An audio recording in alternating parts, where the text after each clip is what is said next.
சரணம். அனைவருக்கும் வணக்கம். ஏன் நாம் மனிதனாக பிறந்தோம்? மனிதனாக பிறப்பதற்கு ஏதாவது காரணம் இருக்கிறதா அப்படின்னா நிச்சயமாக காரணம் இருக்கிறது. அவ்வையே, உலகில் அரியது என்ன? அரியது கேட்கும் வரிவடிவேலோய் அரிது அரிது மானிடராதல் அரிது.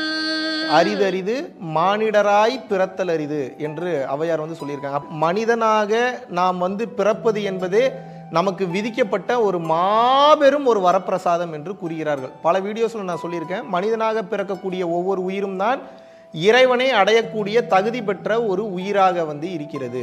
அந்த வகையில் பார்க்கும்போது ஏன் நாம் மனிதனாக பிறந்தோம்? மனிதனாக பிறந்ததற்குண்டான மாபெரும் காரணமே என்னன்னு கேட்டீங்கன்னா, இறைவனை உணர்வதற்காகத்தான், அல்லது பிரபஞ்ச பேராற்றலை உணர்வதற்காகத்தான். ஏங்க நான் இறைவனை உணரணும்? நான் பாட்டுக்கு இருக்கிறேன், நான் பாட்டுக்கு சாப்பிட்றேன், நான் பாட்டுக்கு தூங்குறேன், நான் பாட்டுக்கு வாழ்றேன், நான் பாட்டுக்கு ஊர் சுத்துறேன், ஜாலியா லவ்வரோட சுத்துறேன், என்ஜாய் பண்றேன், டேட்டிங் போறேன், அங்க போறேன், இங்க போறேன், நான் ஏங்க இறைவனை உணரணும்? நல்ல கேள்வி. எந்த ஒரு அடிப்படையை வைத்து உங்களுக்கு இந்த வாழ்வியல் என்பது கொடுக்கப்பட்டிருக்கிறதோ அந்த அடிப்படையை புரிந்து கொள்ள வேண்டியது ஒவ்வொரு மனிதனுடைய தலையாய கடமையாக இருக்கிறது. அது என்ன அடிப்படை? இப்போ இந்த பஞ்சபூதங்கள் இல்லைன்னா நம்ம இறந்துருவோம். நிலம், நீர், நெருப்பு, காற்று, ஆகாயம், அதுலயே மூச்சு வந்துருது, காத்து வந்துருது, நெருப்பு வந்துருது, உள்ளுக்குள்ள இருக்கக்கூடிய ஆன்மா வந்துருது. அப்ப எது இதை படைச்சது? அதை தெரிஞ்சுக்கணும். நான் ஏங்க அதை தெரிஞ்சுக்கணும் அப்படின்னு கேட்டீங்கன்னா, அதை நீங்க தெரிஞ்சுக்கலன்னா மனிதனுடைய அகங்காரம் என்பது அழியாது. அதை தெரிந்து கொள்ளும் போது மட்டும்தான் இறைவனின் வலிமையை, இறைவனின் ஆற்றலை, இறைவனின் மாபெரும் சக்தியை எப்போது ஒருவர் ஆழமாக முழுதுமாக புரிந்து கொண்டு விடுகிறாரோ அப்போது மட்டும்தான் மனிதனுடைய அகங்காரம் என்பது கொஞ்சம் கொஞ்சமாக கம்மியாக ஆரம்பிக்குமே தவிர வேறு நீங்கள் எதை நினைத்தாலும் உங்களுக்கு அகங்காரம் என்பது கம்மியே ஆகாது. நாளை என்ன நடக்க போகுதுன்றது தெரியாது, அடுத்த வாரம் என்ன நடக்க போகுதுன்றது தெரியாது. உங்களுக்கு ஒரு 10 வருஷம் கழிச்சு இந்த டேட் இந்த டைம்ல என்ன நடந்துன்னு கேட்டாலும் அதுவும் உங்களுக்கு ஞாபகம் இல்லை. ஆனா நீங்க நினைச்சு பாருங்க, இந்த உலகத்தில் மனிதனாக பிறந்த ஒவ்வொரு உயிருக்கும் ஒரு விதி என்ற ஒன்றை அமைத்து, இங்க போகணும், இவரை பார்க்கணும், இதை செய்யணும், இதை மீட் பண்ணணும், இவரை சந்திக்கணும், இதெல்லாம் நம்ம ஒரு வேலையா செய்யணும், இதன் மூலியமா இந்த பலன் வரணுன்ற இந்த கால்குலேஷன் எதை பொறுத்து அமைகிறது என்றால் இறைவனால் வழங்கப்பட்ட இந்த மாயையில தான் உங்களுக்கு இந்த கிரியேஷனே கொடுத்திருக்கிறார்.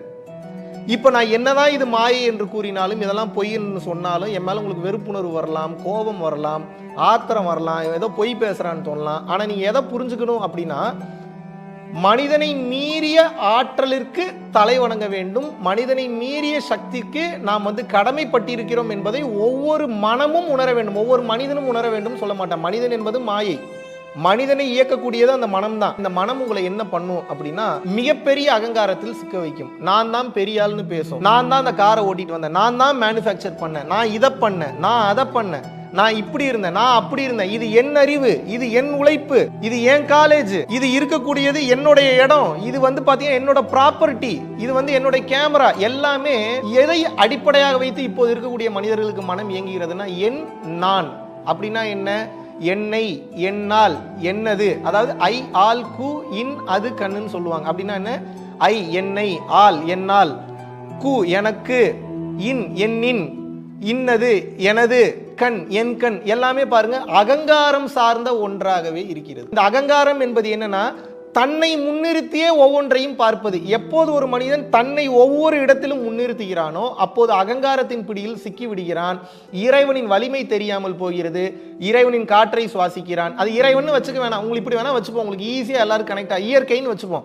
இறைவன் தன்னை இயற்கைன்னு சொன்னாலும் கோவப்பட போறதில்ல, இறைவன் சொன்னாலும் கோவப்பட போறதில்ல, கர்த்தர்னு சொன்னாலும் கோவப்பட போறதில்ல, அல்லான்னு சொன்னாலும் கோவப்பட போறதில்ல. ஆனா இது நான் தான் சொன்னாரு அப்படின்னா உண்மையை புரிந்து கொள்ளாமல் இருக்கிறான். நேரம் வரும்போது புரிந்து கொள்ளட்டும், வேடிக்கை பார்ப்பார். வெறுக்கிறவனுக்கு இறைவன் அருள் செய்கிறாரு, ஏற்கிறவனுக்கு அருள் செய்கிறாரு, அருள் செய்பவனுக்கும் அருள் செய்கிறார். இறைவன் அனைவருக்குமே அருள் செய்கிறார். ஆனால் ஒரு மனிதன் எதை புரிந்து கொள்ள வேண்டும்? நான் தான் இதை செய்தேன் என்பதில் மட்டும் ஒருவன் அகங்காரமாக இருக்கக்கூடாது. என் அறிவு, என் சிந்தனை என்ற விஷயம் வந்துவிடவே கூடாது. ஏன்னா குடிக்கிற தண்ணியிலிருந்து, பார்க்கிற காட்சிகளிலிருந்து, சுவாசிக்கிற காற்றிலிருந்து, உண்கின்ற உணவிலிருந்து அனைத்தும் இயற்கை கொடுத்தது. அப்ப இயற்கையின் வலிமை எண்ணி வியக்கும் போது மனிதனுடைய மூளை கொஞ்ச நேரத்தில் ஆடி போய்விடும். நம்மளுடைய மனம் என்பது காணாமல் போய்விடும். அந்த புரிதலிற்கு வராமல் எப்போது ஒரு மனிதன் நான், எனது, எனக்கு, என்னால், எண்ணின், எனது, என்கண் இந்த தன்மையில் பயணம் பண்றானோ அவனுக்கு முழுக்க முழுக்க அகங்காரத்தின் பிடியில் சிக்கிக் கொள்கிறான். அப்ப அப்படி சிக்கிக் கொண்ட மனிதர்கள் என்ன பிரச்சனை அப்படின்னா, ஆசையின் பிடியில் சிக்கிக் கொள்வார்கள். இறைவனை உணர்ந்தால் ஒழிய ஆசையின் பிடியில் இருந்து உங்களால் தப்பிக்கவே முடியாது. அது தானா நடக்கக்கூடியது. எப்படி பாத்தீங்கன்னா பைப்பினுடைய அந்த நாப திருவுனீங்கன்னா தண்ணி தானா வருதோ, எப்படி பாத்தீங்க அப்படின்னா ஒரு பேப்பரை கொளுத்துனீங்க அப்படின்னா நெருப்பின் மூலியமாக அந்த சாம்பல் தானாக வருகிறதோ, அதே போல இறைவன் அல்லது இயற்கை அல்லது பிரபஞ்சத்தின் பேராளுமையை, பெரும் சக்தியை எப்போது நீங்கள் உணர்கிறீர்களோ, உணர்றதுன்னா என்ன, ஃபீல் பண்ணணும், ரியலைஸ் பண்ணணும், அதை ஏத்துக்கணும். அறிவு ரீதியா ஏத்துக்கிறது இல்ல, உணர்வு ரீதியாக எப்போது ஏற்றுக்கொண்டு விடுகிறீர்களோ அப்போது என்ன ஆயிடுன்னு பாத்தீங்கன்னா, இந்த அகங்காரமாகிய நான் என்கின்ற தன்மை தவிடு பொடியாவதை நீங்கள் உங்கள் கண்ணால் காண்பீர்கள். கண்களில் நீர் ஊற்றெடுக்கும். இவ்வளவு நாள் நம்ம பண்ண அறியாமையினுடைய அந்த திமிரு எல்லாமே கொஞ்சம் கொஞ்சமா தெரிய வரும். இப்ப நீங்க நினைச்சு பாருங்க, ஒரு மழை வருகிறது. மழை அற்புதமானதுன்னு திருவள்ளுவர் கூறுகிறார். மழை எப்பேற்பட்ட படுகொலைகளை செய்திருக்கிறது என்பது உங்களுக்கு தெரியும். வெள்ளத்துல கொண்டிருக்கு. அதே தண்ணீரில் பாத்தீங்க அப்படின்னா அதிகமாக வெள்ளத்தை தாண்டி ஏகப்பட்ட இயற்கை சூழ்நிலையில் பல்வேறு விதமான உயிர்களின் உயிர் எடுக்கப்பட்டிருக்கிறது. இப்ப மழை நல்லதா கெட்டதா? அது நல்லது இல்லை, கெட்டது இல்லை, அது ஒரு படைப்பு. அப்ப மழை என்பது மனிதனுக்கான மட்டுமா, இல்ல இந்த பூமியில் வாழக்கூடிய எல்லா உயிர்களுக்குமானதான்னு கேட்டீங்கன்னா, மழை என்பது அனைவருக்கும் பொதுவானது. ஆனா மனிதனுடைய நிலைமையை நினைச்சு பாருங்க. என் குடும்பம், என் வீடு, என் நண்பன், என் சொந்தக்காரன், இவனுக்கு மட்டும்தான் நான் இருப்பன் இருக்கும்போது இயற்கையிலிருந்து தள்ளி சென்று விடுகிறான். இயற்கையின் ஒத்திசைவில் பயணப்பட தவறி விடுகிறான். இப்போ ஒரு மாம்பழம் இருக்கு. அந்த மாம்பழம் மனிதனுக்கானது மட்டுமா, இல்ல ஒரு கிளிக்கானதா, இல்ல ஒரு அணிலுக்கானதா, இல்லாட்டினா வேற ஏதோ உள்ளுக்குள்ள இருக்கக்கூடிய புழுக்களுக்கானதா, இல்ல அந்த மாம்பழம் பாத்தீங்கன்னா வேற ஏதாவது ஒரு பறவைகள் சாப்பிடுறதுக்கு உண்டானதா? மாம்பழம் என்பது யாருக்கு உண்டானது? அனைவருக்கும் உண்டானது. ஆனா மனிதன் மட்டும் எப்படி இருக்கிறான் பாருங்க. நான் வாங்கின இந்த மாம்பழம் நான் தான் சாப்பிடணும், அப்படி இல்லாட்டினா என் சொந்தக்காரங்களுக்கு கொடுப்பேன், என் குடும்பத்துக்கு கொடுப்பேன், வேற யாருக்கும் கொடுக்க மாட்டேன். இயற்கையிலிருந்து தள்ளி சென்று விட்டான். இது மாதிரி இந்த உலகத்தில் இருக்கக்கூடிய எந்த பொருள் எடுத்தீங்கன்னாலும் அனைத்து உயிர்களுக்குமானதாக இருக்கிறது. ஆனால் பாழாய் போன, வீணாய் போன இந்த மனித அகங்காரம், மனிதன் என்று சொல்ல மாட்டேன், மனித அகங்காரம் என்பது இது எனக்கானது மட்டும்தான் அந்த தன்மைக்கு வந்துடுது. எப்ப அப்படி வந்துடுதோ உலகத்தில் அமைதி நிலை பெறாது, உலகத்தில் சமாதானம் வராது, உலகத்தில் விட்டு கொடுக்கக்கூடிய தன்மை வராது. உலகத்தில் ஏகப்பட்ட பிரச்சனைகள் என்பது இதனால் தான் ஏற்படுகிறது. போர்களும் இதனால் தான் ஏற்படுகிறது. அப்போ இந்த உலகத்தையே மாத்தணுமான்னு கேட்டா அது இறைவன் விதித்த விதி, இறைவனுக்கு தான் தெரியும். நம்ம என்ன பண்ணலாம் அப்படின்னா, இந்த புரிதலை அடிப்படையாக வைத்து வாழும்போது அட்லீஸ்ட் நம்மளாவது மாறலாம்ல. மனிதன் ஏன் படைக்கப்பட்டிருக்கிறான்? ஒரே காரணத்துக்காக தான் படைக்கப்பட்டிருக்கிறான். மனித உருவில் இருப்பதே இறைவன் தான்.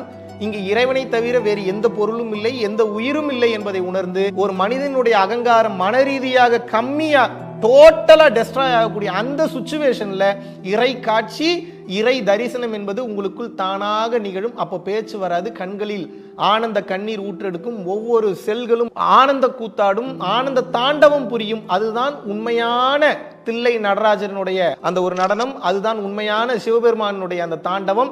ஒவ்வொரு செல்களும் ஆனந்தத்தில் அந்த தாண்டவம் ஆடுவதை நீங்கள் காண்பீர்கள். எப்போ இறை தான் எல்லாத்தையும் செய்து, இறைக்கு நான் கட்டுப்பட்டிருக்கேன், இறை தான் வலிமையானது, இறையை விட இந்த உலகத்தில் பெரியது எதுவுமே கிடையாதுன்ற அந்த தன்மை எப்போது உங்களுக்கு ஆழமாக உணர ஆரம்பித்து விடுகிறீர்களோ, உங்களால் முடியாத விஷயம்ன்றது இந்த உலகத்திலே எதுவுமே கிடையாதுங்க. அந்த இறைநிலையை உணர ஆரம்பிப்பீங்க. மேஜிக் பண்றதுக்கு இறைவனை உணர சொல்லவில்லை, நல்லா புரிஞ்சுக்கணும். நீங்க நியாயமா இருக்கணும்னாவே முதல்ல இறைவனை உணரணும். நீங்க ஒரு தர்மவானாக இருக்கணும்னா இறைவனை உணரணும். நன்றி கடன் செலுத்தணும்னா இறைவனை உணரணும். உங்ககிட்ட ஒருத்தர் ஒரு 10 ரூபா பணம் வாங்கினா அவனே உங்களுக்கு கரெக்டா இருக்குன்னு நினைக்கிறீங்க. ஆரம்பத்துல இருந்து இப்போ வரைக்கும் இறைவன் கிட்ட இருந்து வாங்கிக்கிட்டே இருக்கீங்க. நன்றி கடன் செலுத்த வேண்டுமா, செலுத்தக்கூடாதா? நான் தான், என்னுடைய தன்மை தான், என்னுடைய அறிவு தான், நான் தான் எல்லாமே பண்ணும்போது சிறிய மனமாக மாறுகிறது. எல்லாமே இறைவன் தான் என்று நினைக்கும் போது மாபெரும் பேரண்டமாகவே நீங்கள் மாறிவிடுகிறீர்கள். நன்றி, வணக்கம்.